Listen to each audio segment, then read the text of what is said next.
অনেকে আমাকে কমেন্ট করছে যে ভাইয়া 15,000, 20,000, 25,000 এইসব দামে ভালো ক্যামেরা কোনটা সেটা সাজেস্ট করেন।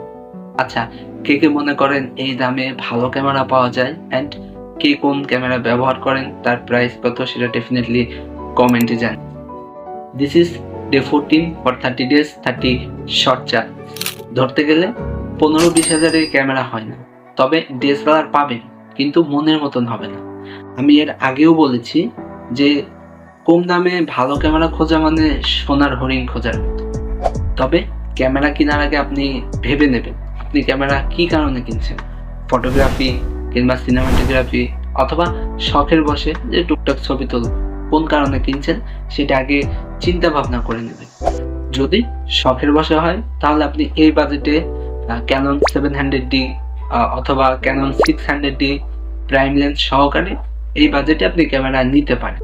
আর যদি ভিডিওগ্রাফি করতে চান তাহলে আমি বলবো ভাই এই বাজেটে ক্যামেরা, আপনি এই বাজেটে একটা সেকেন্ড হ্যান্ড আইফোন কেনেন যেটা আপনার ক্যামেরার থেকে হাই কোয়ালিটির ভিডিও দেবে। আর যদি কেউ প্রফেশনালি ফটোগ্রাফি করতে চান তাহলে তারা একটু ওয়েট করেন, যেমন আমি ওয়েট করছি।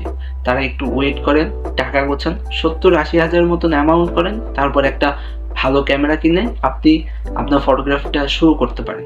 যারা পেশা হিসেবে ফটোগ্রাফিটা নিতে যাচ্ছেন শেখার জন্য আপনি কম দামে ক্যামেরা কিনে আপনি শুরু করতে পারেন। যেমন আমি কম দামে ক্যামেরা কিনে বা কম দামে বাজেটের ক্যামেরাগুলো ব্যবহার করে আমি সবকিছু শিখছি। এখন একটু ওয়েট করছি যাতে একটা ভালো বাজেটের ক্যামেরা নিয়ে আমি ভালোভাবে শুরু করতে পারি।